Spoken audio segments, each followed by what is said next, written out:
Well, good day, ladies and gentlemen. I'm Bruce McDonald, and this is the Talamanca Review. I'm going to have a conversation with Santo today, all the way from Australia, and we'll just take it from there. I don't think any more introduction other than that is needed, Santo. So, what's on Hey, your mind? Bruce, how's it going? Yeah, How's it I going mean, on that side of the world? I can't complain. I'm super busy. Um, Yep. Happy to be busy. Happy to be busy. Um, Getting prepared to leave Costa Rica next week for a few days. I got to Ooh, get my where you going? papers in order. I'm going to El Salvador. Ooh, you Yeah. could pop in and visit Jack Cruz. You know who Jack Who? Cruz is? No. Dr. Jack Cruz. Dr. Jack Cruz is an interesting dude. He used to be a dental surgeon, and then he became a neurosurgeon, and then he Mhm. was presenting at a doctor's conference and had this collapse while he was presenting, and someone in the audience gave him this book that transformed his life. And now he is probably the leading authority on light. So he has totally thrown out the traditional way of doing medicine, and not only thrown it out, but exposed it for what it is, but Mhm. has incredible knowledge with respect to light, water, and magnetism, and Mm. very, very good knowledge. And he's down on Bitcoin Beach, so he sort of kind of got that. But he it falls totally in with your theme that you've been following for the last 5 shows of decentralization. You know, you've Mhm. got the deglobalization. He's very much about decentralization, but Yeah. he's set up currently a kind of a health center, but he's black and white. He did a really good show with Rick El Rubin. El And Sa- El Salvador. He's in El Salvador. yeah, Huh, yeah. what an odd place for him to end up. How did he end up Well, in El Salvador? uh, because he's very, very tuned in to where you live relative to the frequencies and Mhm. light and the sun. And so Okay. he picks the place specifically for the right frequencies when it comes Mhm. to the sun and the energy. And Mhm. he's worth kind of like he's, and it didn't surprise me after having listened to him, because quite arrogant in some ways, very, very straight to the point. And of course he's a Jew. He's a, Okay. but he's got that kind of makeup that just drives him in particular Mhm. ways. But fortunately, he's very, very good at understanding the fundamentals of the biochemistry of our cellular makeup at the mitochondrial level. That helps. He gets a little bit complicated, but the fundamentals of understanding how important the water you drink is in terms of deuterium, and making sure, and most places, it's not, everyone gets concerned about the fluoride or the chlorine in the water and that sort of thing, but nobody thinks about the deuterium. And even in What, Australia, it's an ancient which plant. is? The deuterium is a component. If you think about it, at the very deep part of the sea, it's quite high in deuterium. They use that water for, they call it heavy water. It's heavy Mhm. water versus, now, low deuterium, very simply, when you ingest it, allows what's called a Krebs cycle, the little engine inside a cell, to, it's like a little motor. Every cell has a little motor, the Krebs cycle. It allows it to work optimally. If you have high deuterium, it's like putting diesel in a petrol engine. It's, that high deuterium slows, almost makes that engine Mhm. stop. And Mhm. what it has led to, it's just one component, is what is commonly referred to as leptin resistance. And you'll see a lot of people around the world these days who say, I don't eat a lot, but I don't know why I keep putting on weight. And they are quite pasty and their eyes are dull. And in other words, their motor's not working and they eat less, but then they sit in front of their computer and they become blue light toxic. So the light that we're being exposed to, in other words, in our eyes, we have a receptor called melopsin, and that receptor responds to the UV red spectrum. So as you can see, the sun is rising here and it rises straight into the house. And that's the cliff. We're 700 metres above sea level here, looking out over the Gold Coast. And so the sun first thing comes up. Now that sun from 6 a.m. till about 10 a.m. is in the UV red spectrum. And that UV red spectrum, when it hits our skin and particularly our eyes, that melopsin receptor is the biochemical pathway that transforms that light into what ultimately becomes melatonin, that pathway.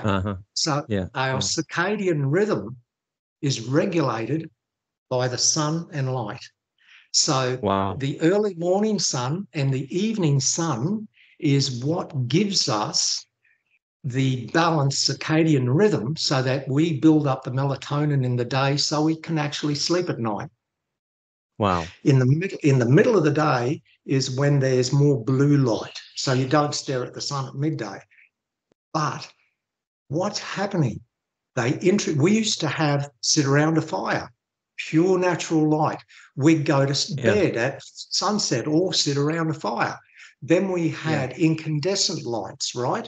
And it was a warm, full spectrum glow. Then we went to fluoros. And now what have we got? Blue light LED. And what does blue light LED do? It does the opposite to the melopsin receptor that early morning sun does. It knocks out any melatonin that you're building up. So what does the average Westerner do? They don't get any early morning sun. And then at the end of the day, they get their iPad. So even if you sit in front of the early morning sun and build up your melatonin, that's going to be enough for your circadian rhythm to be balanced for that day. Most people then at night sit in front of TV or in front of their iPad. Blue light, they don't put any red light filters on or wear blue light blockers. And within 4 hours maximum, all that good work that was done is gone. And then they're lying there going, I can't sleep. And you go, of course you can't sleep because you destroyed your circadian rhythm. And now you're going to need to take a sleeping tablet. And the mistake that a lot of people do is they think, oh, no, I don't take sleeping tablets. I take melatonin. And that's the worst thing to do because melatonin is the end of that biochemical pathway.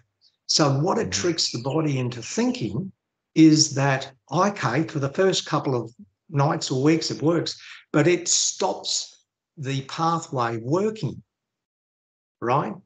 So if you're going to take anything, you'd take what's known as 5-HTP, which is 4 steps down. So it's kind of a healthy way because it goes 5-HTP to serotonin, to dopamine, to melatonin. And what's serotonin and dopamine? They're the happy hormones. So when you knock out the pathway, you're going to be pretty shitty. You're going to be angry. You're going to be depressed. And what do? They go to the doctor and they put them on antidepressants, which makes it even worse, right? So it's quite insane how disconnected we've become from nature at that very basic level. So you got the deuterium in the water. In Australia, it's an ancient land. Even in the hills of Springbrook here, nearly 1,000 metres above, and we've got bore water that goes down 600 feet. It's still not pure water like you probably have made. I don't know there, but definitely in the Northern Hemisphere, right, where there's that melted ice, that's low deuterium. Much, much better water for you.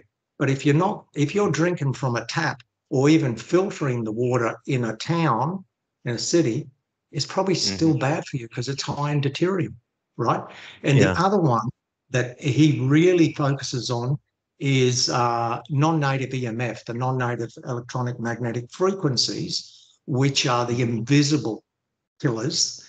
And it's basically very simple things like turn your modem off at night, minimize Wi-Fi, Bluetooth, all that sort of thing. Minimize it because it is interacting in a similar way to the way the blue light does, doing damage, slowly wearing down our cellular engines. Yeah. Right. Yeah. So it's quite a journey that we have to learn to be able to just go back to our primitive selves. It's kind of funny. You go, it's an interesting word, primitive. Yeah. Yeah. And a little bit oxymoronic in 2024. I think a lot of the primitive stuff was actually, better. Well, that's an Actually, interesting segue to start the conversation. I mean, yeah. so is this what we want to talk about? Because I could just go on for hours about Oh, just go, Bruce. You medicine, just economy, and the misfortune of the human race that is sick. yeah, You see, yeah. not a topic I give a tremendous amount of attention to, Santo, and I'll tell you why. Now, I'm going to knock on wood here, however superstitious I seem. I never get sick, Santo. I haven't seen a doctor in like, I don't know, 40 years. I never get sick. Got COVID. I lay down for 3 days, watched some Netflix, got up. Couldn't taste or smell for about another week or two after that, and then everything was fine. Uh, Yeah, I I never, think I never get sick, and I don't know why. I just never, ever, ever get sick. So yeah, but if you've I don't. got good genes, so if you look at your parents and you come from a good gene pool and you haven't compromised your immune system, that's the key thing. So if you haven't gone for extended periods, you're not all jabbed up or vaccinated, you haven't spent a huge amount of times in environments that compromise your immune system. In other words, your immune system is still relatively healthy. You're fine. Yeah, And now you're in an environment that is not going to compromise. The water's good, the air's good, the food's good. So your immune system is going to remain at least at a minimum stable. So if you're not getting sick now, you're not going to get sick because your immune system's good. That's not the case for the majority of people in the Western civilization. The yeah, challenges, whether it's the food, the air, but even simple things like chemtrails, there'd still be chemine in Costa Rica, but it's not going to affect you to the same way. What are they doing with frequencies over there in terms of the type of stuff they can get up to? Not much. Why would they in Costa Rica? yeah, But yeah. but if Good you're point. in these dense cities, it's not just all the frequencies that come from dirty electricity and all the non-native EMF. There are Yeah, deliberate frequencies projected. So you have to be more aware of these issues if you're in those environments. I think the environment, the ecosystem you're in, if you get it's a pity we can't stand in a little chamber and go, your immune system is 8 out of 10. You're good, hmm but you can kind of get a feel for that. But put it this way, if you had to do a stint for your tech writing back in New hmm York or, somewhere, hmm I'd be preparing myself to say, Yeah, I want my immune system to stay stable because much as you try, it will be compromised for that 6 months you're there or whatever, right? hmm So hmm it's very circumstantial, and it's not that you hit the jackpot, you just happen to have the right combo of qualities that doesn't make those issues a priority for you. You don't have to be Yeah, concerned about it, right? yeah, But yeah. if Exactly. your circumstances changed, I'd be like, hey, Bruce, you better keep an eye on that. I wouldn't be sitting up Mm-hmm. till 3 a.m. in New York. I'd be, Yeah. turning the Wi-Fi Yeah. off and trying to get a good night's sleep, right? Yeah. And Yeah. if you've got Yeah. early morning sun, try and get a bit of it, that kind of thing. Mm-hmm. You know what I Mm-hmm. mean? So, Yeah. but I think a lot of people, even I would assume people in your audience, we're in a different situation, and we do need to be mindful of these issues. Not just mindful, some of us need to be on top of it. Like, for example, Mm-hmm. I had a very strong immune system brought up on a farm, but I pushed the envelope very hard, was very deep in Mm-hmm. the tech world. And then I did large stints of a lot of global travel. But then I did a Mm-hmm. nearly 2 year stint of going to the US from Australia every 2 weeks. Every 2 weeks, I'd spend 2 weeks in the US, 2 weeks in Australia. Now, if I knew Yeah. that Jack Crew's material then, I would be like, what am I doing? Right? Yeah. So it was basically a real challenge to my immune system. But interestingly, I was Mm-hmm. coping. I didn't feel bad. You know what destroyed my immune system? Mm-hmm. Uh, when I went to get my green card in the US, uh, I had to get a medical. And I just assumed it was just a medical, right? And I had to go to a Mm-hmm. specific doctor, and it was at the time, which is oh, well over well over 20 years ago, just to get my medical was over 700 US, right? Wow. It was a Mm-hmm. scam. But if I wanted that green card, this is the process I had to follow. Mm-hmm. And Mm-hmm. the US dollar was worth half the Aussie dollar. So it was almost $1,400 Australian. And I get Wow. into this doctor, and I assume he just takes your blood pressure, and he's got all these needles lined up. And I'm like, what's that? He says, oh, you have to get all these vaccines. I said, no, I'm not doing that. Like, I deliberately made a conscious choice because at my age, I'm nearly 70. At school, they just slammed things into you. You didn't know what you were getting into your body. Uh, Mm-hmm. Mm-hmm. uh, and there's these needles lined up, and I'm like, no way I'm getting that. And he's like, well, that's your choice, but you don't get your green card. And I was in a difficult position because I've been going in and out of US working without the proper paperwork for a long time. And I really did need to get this done. And this is why I don't have a go at people who in difficult circumstances and got the first jab or whatever they had to do to keep their work, because it's a tough, tough choice. And I'm just sitting there Yeah. going, I can't do this. But I I thought, I knew a lot of people. I knew a lot of people who had no choice. yeah, I think I, the saddest story that comes to mind is a friend of mine. I guess he's about 54 or 55 now. mm, He's got two kids under 10, and he's self-employed and fully literate in terms of the things that you and I talk about. yeah, And but his wife had been working as uh, a social worker in Canada. yeah, Lulu! And that she tried everything. It went on for 3 months. They had all these little side tribunals, and basically it was get vaxxed or get fired. And they had two kids under 10, and she was the main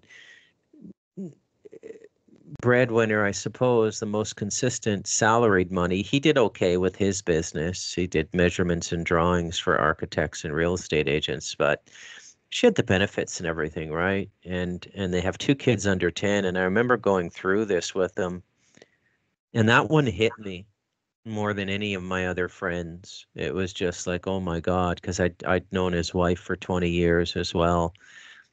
And talking to them, like knowing full well what this thing, we have to be a little bit cautious here, okay? Because I do publish on YT. So, um, but knowing what that thing would do to people, or, the probability and risk of possibility, not probability, but just the risks involved. I mean, and that's even just taking it at its face value, not getting Yeah, into the real underbelly of it, like what the yeah, darker extraterrestrial agenda is, because it's everything here is extraterrestrial. You just keep digging and you'll hit an extraterrestrial. yeah, So, and that was very difficult. Lulu, that was very difficult to go through, and yeah, she's fine, but you're just waiting to hear new, right? Because I think, honestly, Santo, I think the efficacy of this regiment that went through the global health system is far more efficient than anyone has picked up on. mm, And the only factor is time. yeah, Okay. So it could be a year. It could be immediate. Like we saw that happen with people who went into the medical system and got their medicine. We saw immediate reactions, yeah, some of them debilitating and some of them death. And then yeah, there were the quick out of the gate, but not immediate ones, a week, a month, 3 months later, they have yeah, problems. But really, as I get into this topic, what I've discovered is um, it, it's what this is going to do long term over 3 years, yeah, 5 years, 10 years. yeah. It's You know, actually it's an acceleration of exactly what we were talking about at the beginning. In other words, you living there and having the positive qualities that you brought with you of a stable immune system Mhm. in a healthy environment that doesn't compromise it, just makes it easier for you to not be cocky but confident that you're okay. Even if Mhm. there is something that could affect you, you've got a healthy immune system to defend against it. What they've actually done is understood the fundamentals of how our immune systems operate. That's what the spike protein was all about. So, in other words, if you understand the fundamentals of what keeps us healthy, i.e., our immune system, and you have an algorithm that knows how to manipulate it and slowly compromise it, then you have control of the health of those beings. Absolute control. So, in other words, it's a matter of the dial, how fast you dial it up. In other words, Yeah. they've got a very good dial that allows them to dial it in a fashion that makes it almost impossible to correlate it to the original cause, right? But it's all based around compromising the immune system. So whether it is food, water, air, stress, or other things that get into your body in other ways, it's a cumulative way to slowly wear you down faster Yeah. than you would Yeah. normally have happened. So if you look at this last big episode, was a little bit like a 9/11 in terms of a boost to basically accelerate the Mhm. deterioration in a controlled. In other words, how we had that controlled demolition, this is the stage 2 controlled demolition Yeah. of the not of the bodies. It's a controlled demolition, right? Yeah. So it's very It's all. interesting. It's all. Once you pick up on their basic pattern, you can start to see everything. But Yes, yes, it's getting people to that point where they have enough that they can see it themselves. I suppose that's really one of the reasons I do the Talamanca review, so that yeah, as things come up, people don't need to be told deliberately. That's no yeah, good for you. This is what they're trying to do. They see it themselves. And yeah, I think that's the ultimate gift we can give to people doing these shows, Santo, is the yeah, gift of discernment.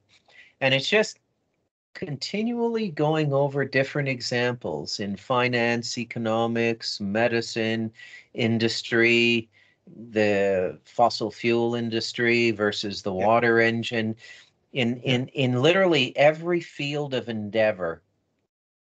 once you get into it, you see this dark manipulative hand.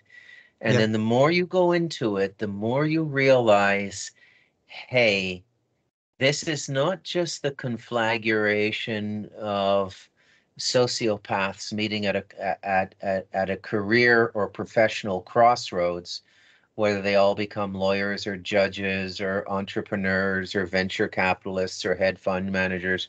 I mean, that would be the initial take is always psychological. Okay, Mm. so why is the financial world so off the rails? Well, the rationalist, Mm. the James Carvazio, like that Democratic strategist. He's just. I was watching him on Bill Maher last night. He's Mm. just brilliant at this kind of nonsensical rationalization. And really Mm. what they're doing is recontextualizing. That Yep. is the Yep. foundation. That is the foundation of debate. You Yep. control Yep. context, you control the debate, right? So Yep. that's all that they're doing. But All the you got to more do the is more read. you get the more you get into this, Santo, the more you realize this is not just a bottleneck of psychopaths or greedy or certain, human templates or archetypes, aggressive achiever and oh, it just got a little out of hand. No. No. That's what that is the last stage rationalization. This is just Yep. Aquinas' seven deadly sins run amok. It's greed, it's vanity, it's pride, it's gluttony. Yep. No, no. Yep. You don't get it until you see the dark hand Yep. described in Light of Darkness and the Devil in Us. Yep. Until you're seeing that, you're not getting it. Yep. Back to you, Yep. Santo. Yeah. Well, basically, exactly what you said is the dots to be able to join that together is I read the Talmud and you understand that rationale of the way that logic is used, and then look at everything through the lens of an immune system. So our Yep. bodies, our immune system, like we just talked to, the financial system to be healthy needs a healthy immune system. But just like they understand the body's immune system and control it, they understand the financial system's immune system. They understand the Earth's immune system in terms of how to control it. So, in other Yep. words, what they then needed to do in order for us not to be able to understand the strategy is to compartmentalize everything. So once Yes. everything is compartmentalized, and then give you the Joe Rogans and give you the Tucker Carlsons and the Candace, and give you people that focus on, just like the medical industry does, a rabbit hole cure for cancer. We got cancer Yep. of the financial system. We need to come up with some sort of, chemo treatment for the financial Yep. system, right? So, in other Well, I words, mean, you can actually. I don't think even you understand how thorough that thesis is that you just gave. Now, there's a reason that they've mapped Bill Gates over to biological viruses. Can you figure out what it is? why they mapped Bill Gates? Why did they cross link that way? Um, Why is he the organic virus guy when he right. came from computers? Well, I don't think it's a coincidence that he also made a lot of claims around viruses and computers.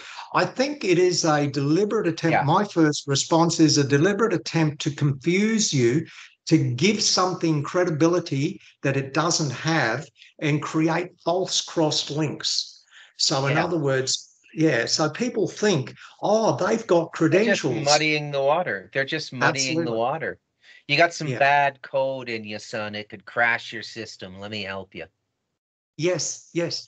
And this is why it's so difficult And it to, begins the process. It begins the process, which, yeah, by the way, this is my thesis is that we're not trying to create machines that think autonomously, independently, and creatively like human beings. What we're trying to do is create human beings that think like machines. That's the real AI agenda. And yes, yeah, the compartmentalization that you referenced, is the hallmark of the MK Ultra program, the super soldier program, the mind control program. It's all Yeah, compartmentalization, yeah, right? And yeah, there's no generalists anymore. yeah. And Okay. even if, A generalist would be somebody like Emanuel Swedenborg, like yeah, like a grand philosophical, spiritual, and scientific mind that can encompass almost any topic of its day and speak to the same level as the highest known information on the topic in the yeah, society. We don't yeah, we don't we don't get we don't get people like that anymore. no, Like, I mean, no, even Elon Musk, he knows what he knows. He's brilliant, but you yeah, catch him on other topics, he's a fucking idiot. yeah, compartmentalized. Yeah, but it's very interesting that when it comes to the mind, you mentioned MK Ultra, how they knew ahead of time. Uh, an example is schizophrenia, how it's been able to be manipulated in a causal way, but they first had to have the control of that system through psychiatry, and they had to have Yeah, one of their own, like Freud, to get in there and muddy the waters, as you say, yeah, to an yeah, extent that basically masks exactly what the devil and us and these other things fully explain in terms of what yeah, the causal factors truly are. It's quite yeah, so the intelligence behind it cannot be underestimated. I mean, they're brilliant in terms of how they plan and strategize to be able to go, there is a back door here. We have to close it. yeah, Someone's going to come through and figure this out. We not only have to close it, we have to do a JFK assassination job that it never gets understood, right? In other words, the mafia tactics of probable cause to lead to absolute deniability or yeah, probable deniability is used everywhere now. And yeah, yeah, that latest episode of a few years ago, the evidence is clear, but the plausible deniability is everywhere.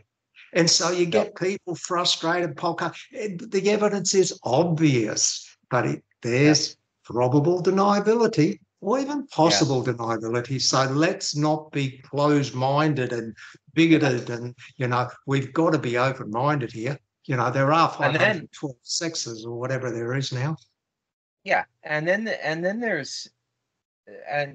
there's due diligence.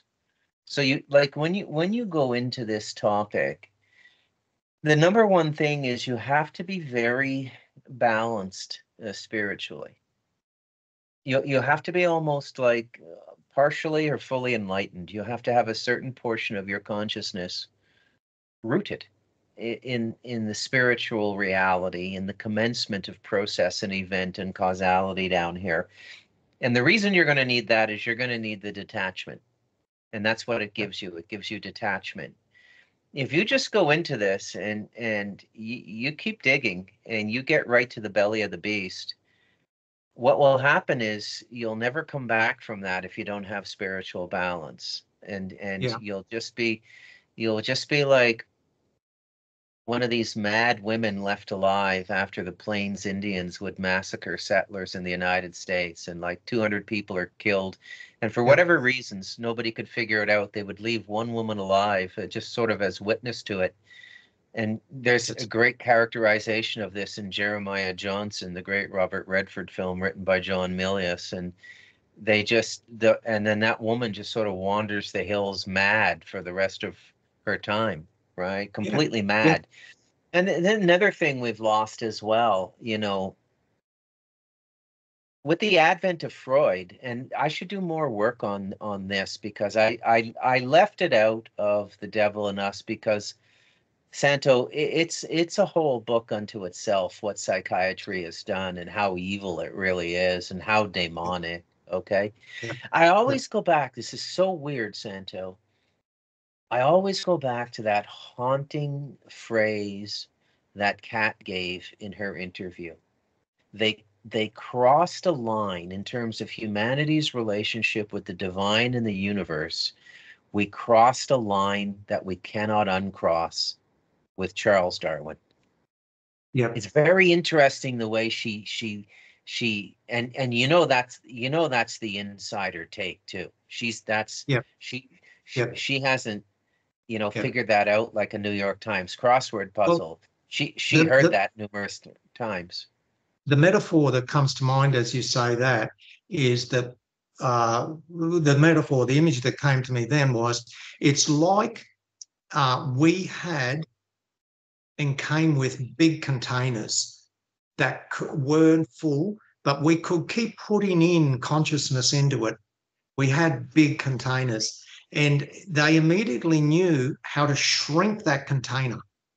And what's happening, I feel, is, and I had that feeling, and through different chapters, where you go, there's more, but you're not aware that your container's small, and you take in more. So when you say you've got to be balanced, that, but it feels like sometimes the consciousness is available, and you bring it in, but you're actually overflowing your container, and it gets a little bit overwhelming, and it's all too much. Yeah. And rather than slow down and go, I need to redefine my container. I am entitled to a much bigger container. And the Yeah. bigger you make your container, the more you can put in. And then you go, well, my container's full. I'm going to upgrade my container, right? Yeah. And it's interesting when you're in conversation, particularly socially, there seems to be a lot of available consciousness. And there's a point in social conversations where you can tell that people are starting to overflow their container. And you kind of wanting to say, hey, listen, just slow down. You're going to get a little bit overwhelmed because your container's full. You need to just go back and meditate and just expand that container a bit, and then we'll continue this conversation or whatever. Mm-hmm. Or you can feel it when you're doing it yourself and you get a little bit sort of over animated and your container's overflowing. You go, I need to go and meditate for a while and just recalibrate this container. So it's really sad to see how restricted the containers are. And they know, and they deliberately say, look at this wonderful container. It's like giving you a fantastic cup of coffee in a thimble and go, aren't you happy? What's your problem? It's great coffee. And you go, but it's a bloody thimble. No, it's good coffee. And that's what they do to us. They give us everything in a thimble and tell us how good it is. And you go, nah, I want a big cup, thank you, right? Even if it's not as good coffee, I'd rather have it in a big cup, right? And so we've been denied. Yeah. I mean, I sometimes think that all of these problems could be overcome if we simply lived the Gospels, I try my best, like when I'm engaging people, I try to love them. I try to just, not in a personal way, not the way their children or their wives or their husbands would, but in my consciousness, whenever I'm dealing with people, at the forefront of my consciousness is the awareness that this is a living being having a temporal awareness, a temporal experience. And I want every exchange with me to be meaningful and at that level. And when you're in that state of mind, you can't really rip people off. But very often these situations we're in, like the one we're in now with the commercial excesses of Western capitalism and the outright thievery and corruption of the monetary system and let's be honest, the financial and culture, the culture of fund management, hedge fund management, and all of this sort of stuff. It's so perverse. It's all relatively new. It's only 35 years old, 30 years old, right? Started in the mid 90s and really shouldn't be allowed to exist. But I suppose, Santo, that this is when you start to analyze the problem and when you start to realize that the root of the problem is spiritual. It's like in everything you do now, when you go to engage somebody, it's like, how can you get over on them? Yeah, but what you just said is very, I think, a very important point because you look back in the Western world from the indoctrination stages we went through in school. we were taught a particular way to engage, listen, communicate, and think. And you think about it, like you spent a lot of years there, I spent a lot of years, and the one that really hit me was the experience in the healthcare system, because I was the CIO of a very large healthcare company. So what happens is we're trained, like you just mentioned, the financial system, to be very logical and very good listener in a logical way, so that Yeah. we put the numbers together right, we make good decisions.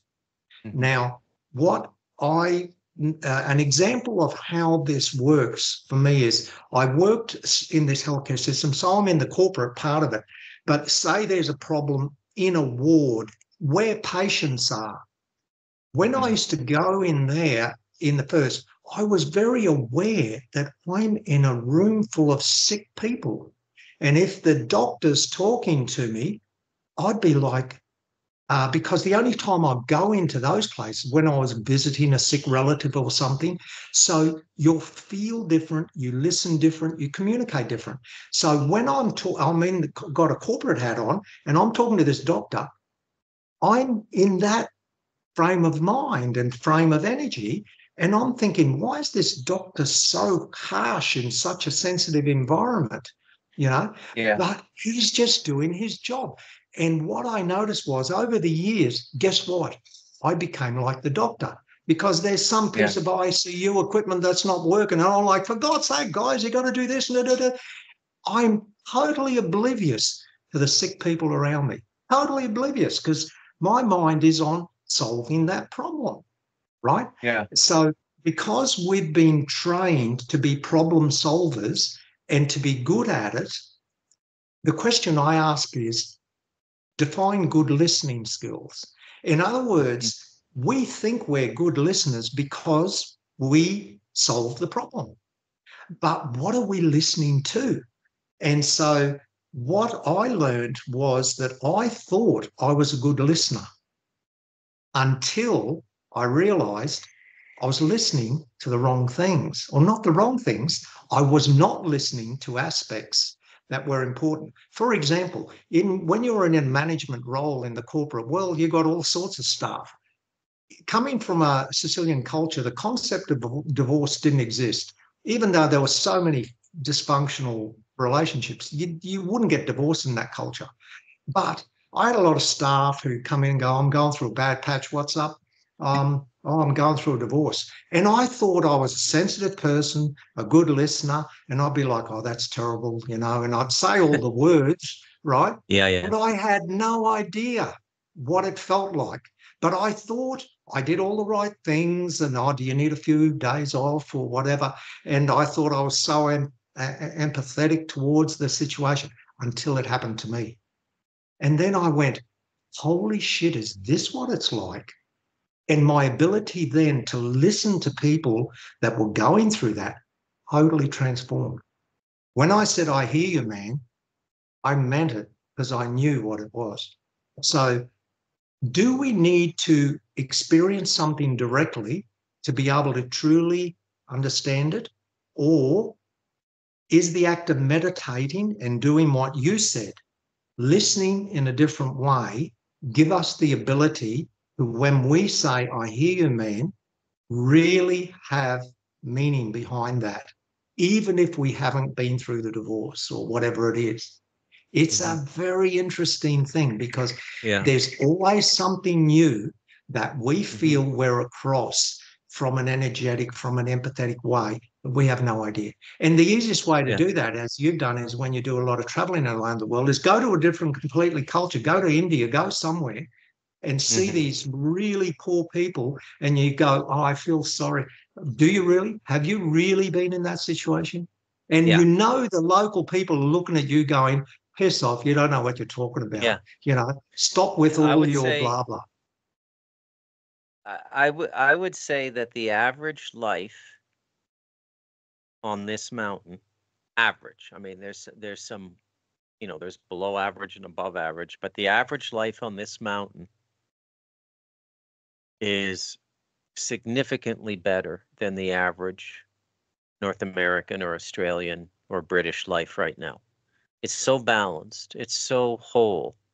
And yet, because they got the cell phones and they got the phone plans and they got the internet and everything, they don't see themselves that way. But that's only, I know why they don't. I can't tell them. You can, by the way, as a general rule of life, you cannot tell anybody anything that they don't figure out themselves.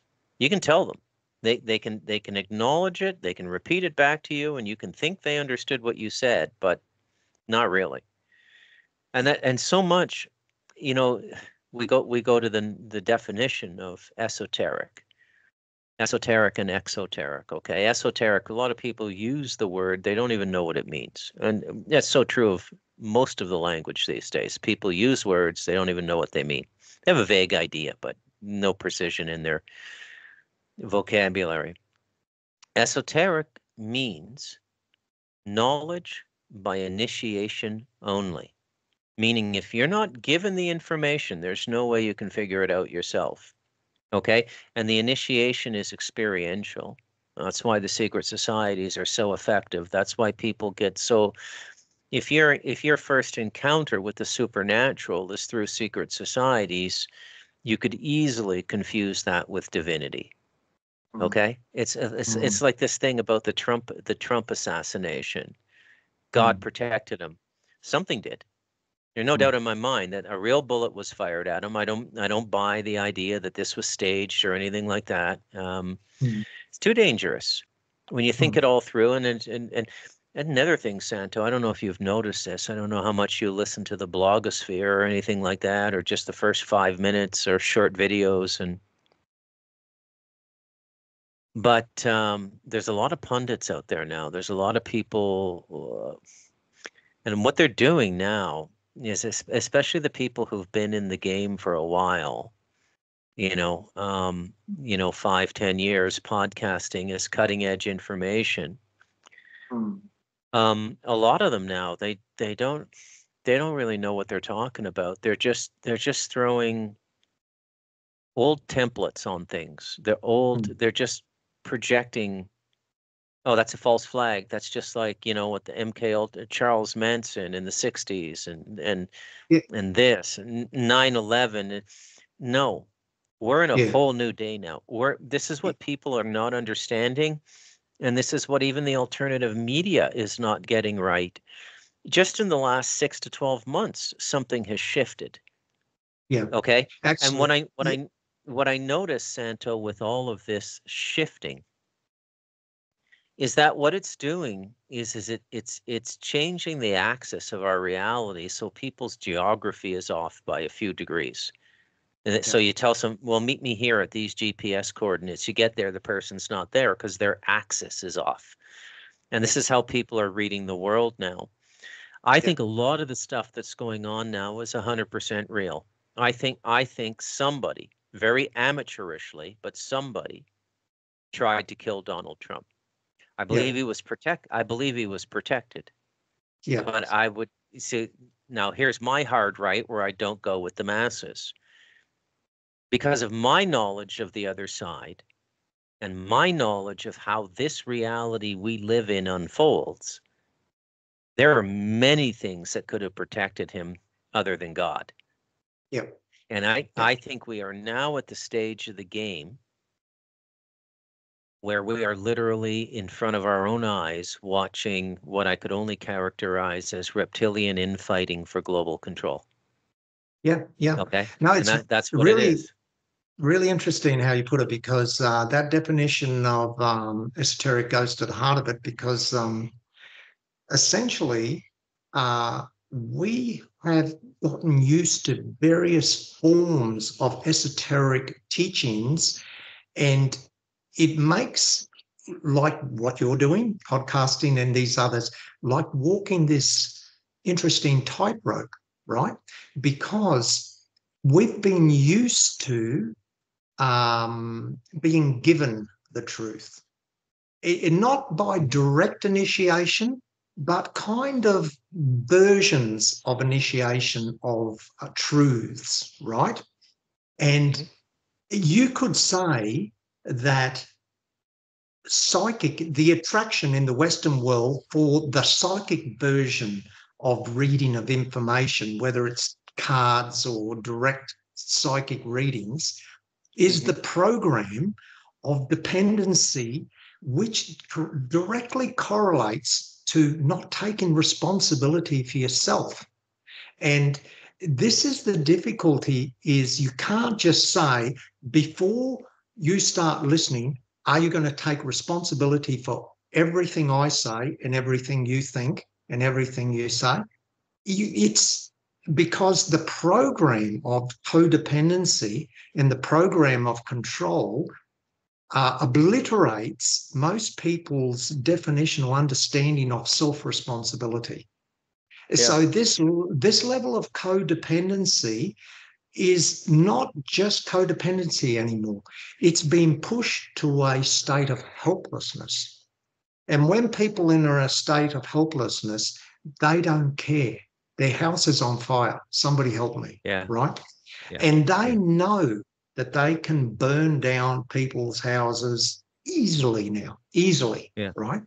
So people have to understand, we all have to understand that this is real, like you say. And the coordinates, as you put it, is really the framing of the creation of the new coordinates for the new reality, so you don't burn down with the house, right? Everything that you've been talking about in these recent podcasts about deglobalization and the building of the new coordinates that constitute, we use the word community, but the word community has been used and abused with even from all the way back to the 60s, even today with the concept of intentional communities.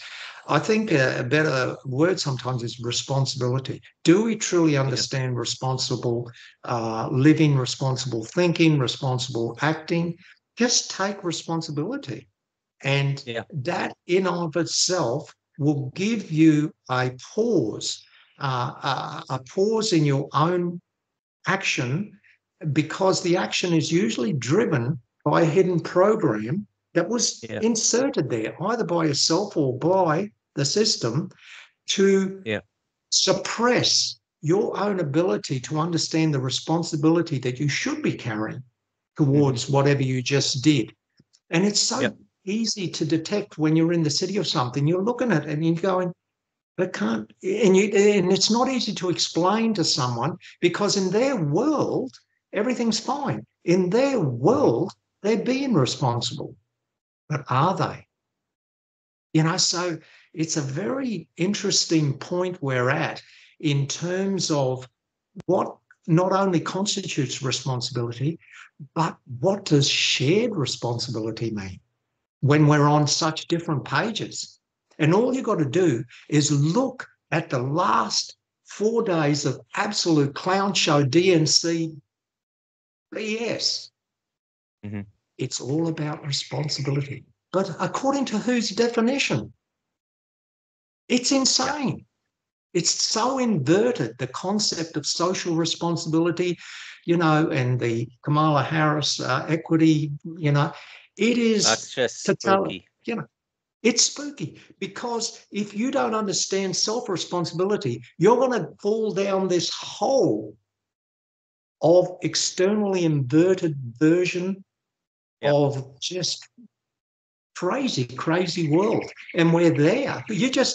I reckon it should be mandatory viewing for every high school student to sit and watch the 4 days of the DNC.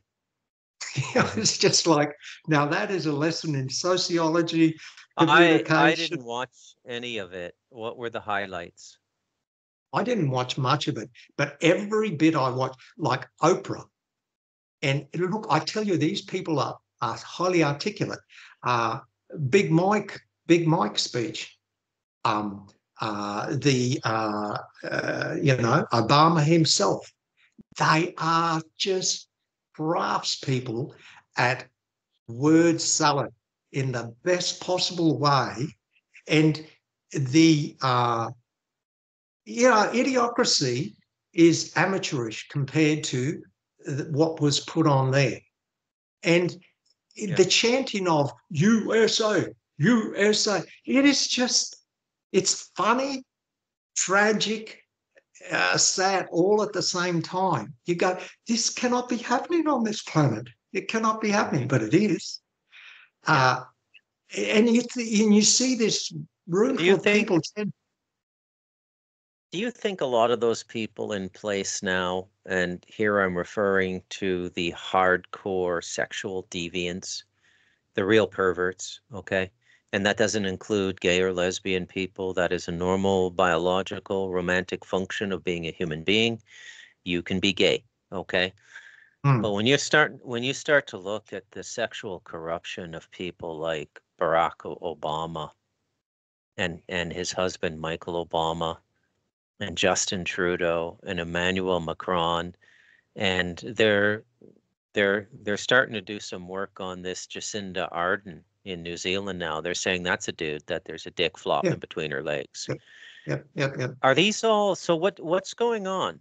Well, stitch it together for us, Santo. well, I would say to get us started, I would say that this is the Kabbalistic quilt, and this is the beginning of all the Noahide law and all the shit that they want to bring in, because I can't see any other group with this kind of juice and this kind of power globally to get all these child rapists and stick your dick in anything freaks like Macron, Trudeau, and Obama and Biden. But we don't need to go to that extreme to be able to deconstruct it. Basically, we just have to think of the concept of echo chamber and think of an echo chamber that you were stuck in your own life, where it was easy to basically rattle in that echo chamber until you woke up to the fact that it was an echo chamber. To me, in other words, self-deception works in various ways. They're in a unique echo chamber that has the ultimate expression of self-deception. So if you are in that echo chamber, there's nothing to worry about. Look, to me, there's so many expressions that a minor version of that experience for me was when I did consulting role for the Catholic education system here in Australia to build their, identity management systems and all that sort of technology. And you'd sit on the steering committees, and because I was Sicilian and assumed to be Catholic, they didn't care. In their eyes, I was one of them. And I could literally sit there and make the most ridiculous statements about Catholicism and they'd laugh. They go, "Oh, he's one of us," right? And it was hilarious. Now, I specifically remember sitting in a meeting next to the chairperson, and there's some issue going on, and I opened my mouth in an honest way that is exposing what's going on. They normally laugh, and the table's laughing, but the chairperson literally swung their arm across my mouth to stop me talking. I looked at her. It looked like a reptilian. I swear. Wow. I looked at, and I nearly freaked out at that table. Yeah. It was like this angry reptilian slapped me across the face. And how do you explain that? But it made perfect sense in the moment to me, because her energy became so stirred up, she just went whack, right? Yeah. And I think we're gonna wind up there, Santo. That's a solid hour. Cool. We'll pick up another time. So I'm Bruce McDonald, and this has been the Telemancer Review, ladies and gentlemen.